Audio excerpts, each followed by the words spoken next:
थांब बाळा, रडू नकोस. जेव्हा नाती रडवतात तेव्हा खूप एकटं वाटतं. आयुष्यात पनवती आली असं वाटतं, तेव्हा हा संदेश ऐक. बाळा, दुसऱ्यावर अवलंबून राहणारे लोक कधीच आनंदी राहू शकत नाही. त्यामुळे तू स्वतःला इतकं यशस्वी बनव की तुझ्या गरजा आणि इच्छा तू स्वतः पूर्ण करू शकशील.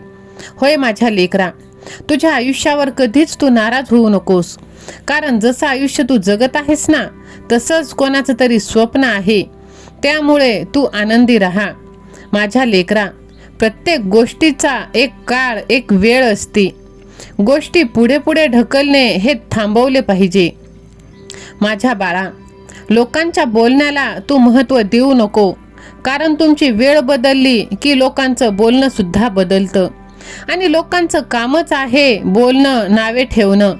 मग ते आपल्यावरती डिपेंड करतं की आपण त्यांना किती व्हॅल्यू देतो, महत्त्व देतो.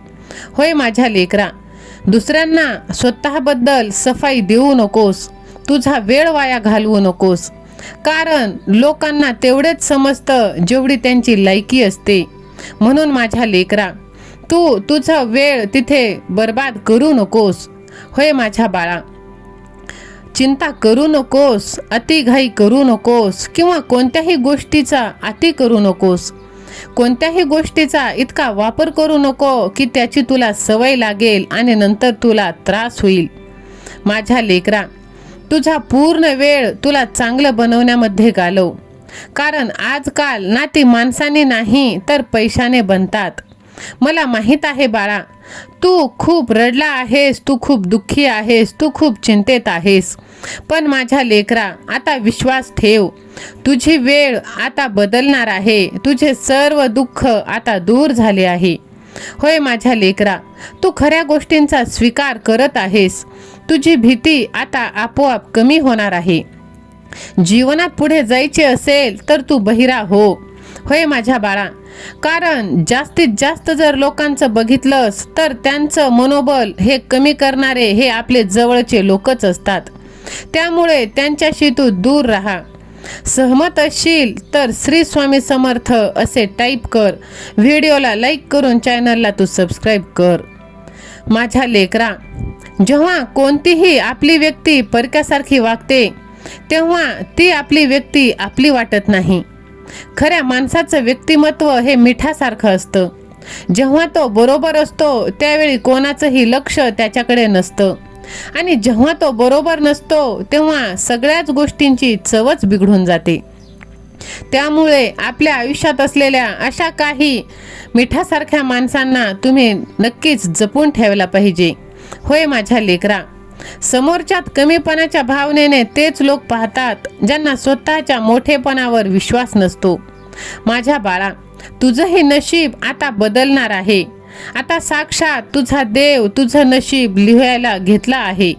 होय बाळा, काही लोक नशिबासारखे असतात जे प्रार्थना केल्यामुळे मिळतात आणि काही लोक प्रार्थना केल्यामुळे मिळतात आणि नशीब बदलून टाकतात.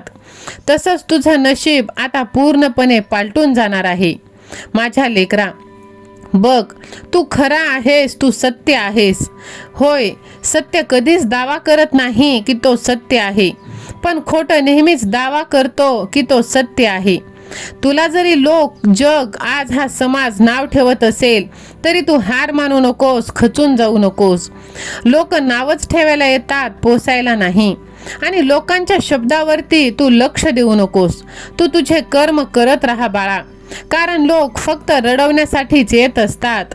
आणि बघ, तू स्वतःच्या मनाचं ऐक आणि तुझे कर्म कर. तुझा देव, तुझी स्वामी आई सदैव तुझ्या पाठीशी आहे. हा विश्वास तुला असेल तर देव माझ्या पाठीशी असे तू टाईप कर आणि हा संदेश आपल्या प्रियजनांना शेअर कर.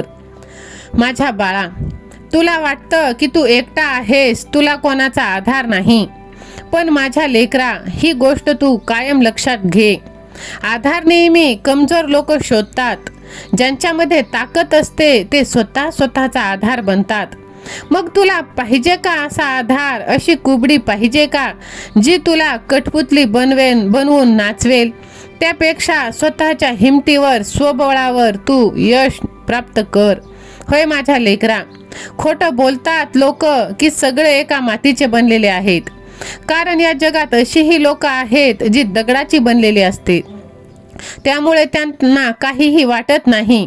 समोरच्याचं कितीही त्यांनी सूड उगवला तरी त्यांना काहीही फरक पडत नाही.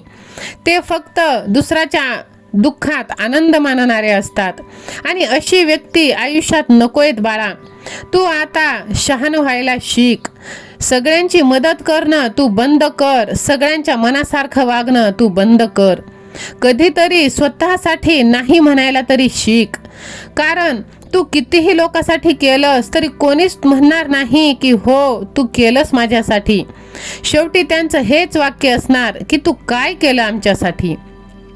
म्हणूनच बाळा, अजूनही वेळ गेलेली नाही. स्वतःला सुधरव. तू लोकांना, जगाला सुधरत बसण्याची चूक करू नकोस. ते म्हणतात ना, जर आपल्याला काटे खडे टोचत असतील तर पूर्ण जगाला कार्पेट घालण्यापेक्षा स्वतःच्या पायात चप्पल घातलेली कधीही चांगली. बरोबर नाही का? म्हणूनच तू स्वतः बदल बाळा. सगळ्यांची काळजी घेणं तू सोड. सगळ्यांचा विचार करत बसणं सोड. कारण सगळं जग आता स्वार्थी झालेलं आहे. तर तुला सुद्धा स्वार्थी बनावं लागणार आहे. मला माहीत आहे की तुझा स्वभाव तसा नाही. पण माझ्या लेकरा, आयुष्य हे एकच आहे आणि आयुष्यभर जर तू दुसऱ्यांसाठी जगत राहिलास तर स्वतःचं आयुष्य तू कधी जगणार? त्यामुळे तू स्वतःसाठी जग. अहंकार आणि संस्कार याच्यामध्ये खूप फरक आहे बाळा. अहंकार दुसऱ्यांना कमी लेखून खुश होतो, पण संस्कार समोरच्याला इज्जत देऊन खुश होतो. आणि तू संस्कारी आहेस मला माहीत आहे. होय बाळा, कारण माणसं दुष्कर्म सोडून सत्कर्म करत नाहीत आणि तुला सत्कर्म सुटत नाही. म्हणूनच तुझा गैरफायदा घेत आहेत बाळा. माझ्या लेकरा, हे सुंदर आयुष्य मिळालं आहे तर काहीतरी करून दाखव. जर तुझी वेळ खराब असेल तर वेळ बदलून दाखव. आयुष्य अशाच लोकांची परीक्षा घेतं जे उत्तम खेळाडू आहेत. आणि बघ, नेहमी चांगल्या लोकांच्या संगतीत राहा. कारण सोनाराचा कचरा बदामापेक्षा पण महाग असतो, हे तू लक्षात ठेव. बाळा, आयुष्य स्वतःच्या मनाप्रमाणे जगता आलं पाहिजे. दुसऱ्यांच्या सांगण्यावरून तर सर्कसमधले सिंह पण नाचत असतात. म्हणून दुसऱ्याच्या हाताचं बाहुलं खेळणं तू बनू नकोस. होय माझ्या लेकरा, जगामधील सगळ्यात जास्त वेग प्रार्थनेचा असतो. ती तोंडातून निघेपर्यंतच देवापर्यंत पोहोचली जाते. आपण म्हणतो लोक बदलले, पण लोक बदलली नाहीत, तर त्यांच्या आयुष्यामध्ये दुसरे लोक आलेले आहेत. म्हणून तुमची गरज आता संपली आहे. तुमची गरज आता स्वामीला आहे. बोला श्री स्वामी समर्थ.